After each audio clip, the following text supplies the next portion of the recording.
Well, months after we exposed neglected graves at one of Savannah's largest cemeteries, changes are coming. Tonight, WTOC's Lindsay Stanger takes us to the Hillcrest Abbey East Cemetery, where she first showed us back in July how months of neglect had left the sacred land overgrown and underappreciated. Broken, sunken tombstones are today getting a fresh cleanup. Far from perfection, but a long way from what we saw 6 months ago. It's improved. The Hillcrest Abbey maintenance crew has been hard at work to recover what had become neglected and overgrown. I knew coming here that we had some issues.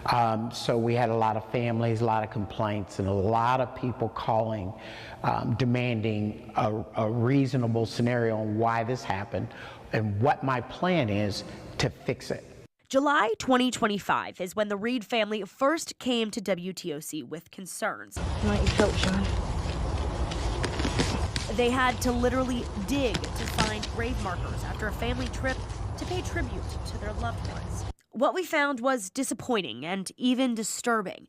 We began to make some calls, and what came next was a complete changeover in management. The new cemetery general manager has nearly 3 decades of experience, and immediately he took those complaints to heart, with the goal of making this special place something to brag about again.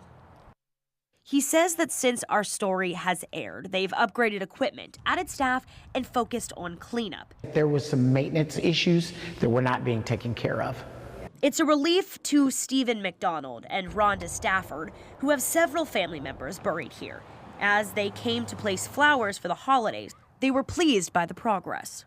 It was very nice to come out here today and someone pulled up on a four-wheeler or a lawnmower and said, would you like for us to trim around the headstones? And that was an improvement, I would say. Now, the director says it could take 2 years to bring the cemetery back to its original glory, but his team is moving forward in the right direction. We'll be right back.